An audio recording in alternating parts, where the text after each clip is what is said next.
the 521st day of the war in Ukraine, the fighting was concentrated in these areas. In Svatove front, today other Ukrainian sources confirmed that the Ukrainian army counterattacked in the direction of the Russian bridgehead west of Zherebets River and managed to push back the Russian forces in the Nadia-Novoyehorivka line. Yesterday, I reported that the armed forces of Ukraine managed to advance near the heights southeast of Novoyehorivka, likely pushing the Russian forces across the river. Today, the major part of the Ukrainian advance has taken place in the areas between Nadia and Novoyehorivka, where Ukrainian sources informed that the Ukrainians managed to push as far as the outskirts of Serhivka, which was the first location that Russian forces captured after crossing the Zherebets River last week, creating a large bridgehead in this direction. The counterattacking maneuvers of the Ukrainian troops are indirectly accepted by the pro-Russian Rebar, who say that their forces are expecting a strong counterattack here, after a large number of Ukrainian reinforcements arrived recently in the area. According to Rebar, the Ukrainian forces will not only try to recapture their lost positions, but will likely continue to push further east towards Karmazinivka and Raigorodoka, which shows that Russian sources are concerned about the scale of the Ukrainian counteroffensive in this area. In Vremivka front, after taking control of Staromayorsk, the Ukrainian forces continue to hit the area south of the village with artillery fire to stop the small-scale counterattacks of the Russian troops in this area. Now Ukrainians have their eyes on their next target, the nearby village of Urozhaine. As reported by Russian forces on the ground, Ukrainians have already started operations to surround the village, but apparently the bad weather conditions during the past day have slowed them down.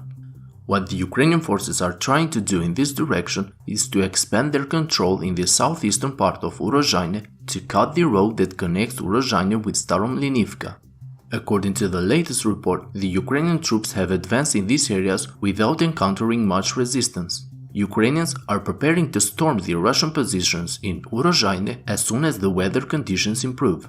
Some Russian sources said that even here, the Russian forces will be forced to withdraw like they did in Staromayorsk because of their difficult position, surrounded from several sides and with the Ukrainian forces controlling the heights to the east and northwest of the village.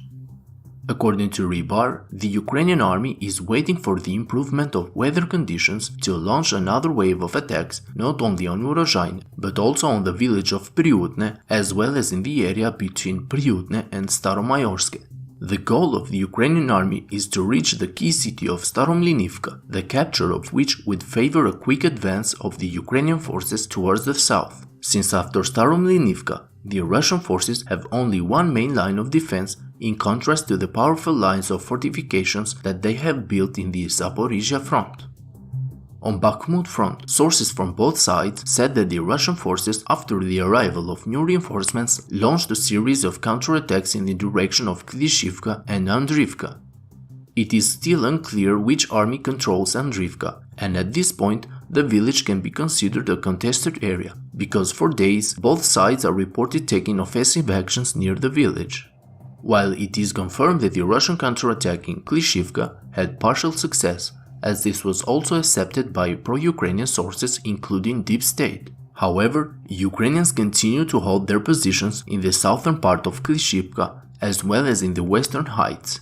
Further south, the Ukrainian forces have advanced towards Kurdyumivka, and from the latest reports, it is said that they are only 300 meters away from the village. So at the moment, we can say that there are ongoing clashes for the control of this village, as can be seen in this geolocated video where Ukrainian forces appear to be attacking and clearing the forest belts north of Kurdyumivka, only 300 meters away from the village. Friends, if you like my daily updates, I kindly ask you to hit the like and subscribe buttons, as this will greatly help the channel to reach a wider audience. That's all for today's update. Thank you to my Patreon supporters and have a great day.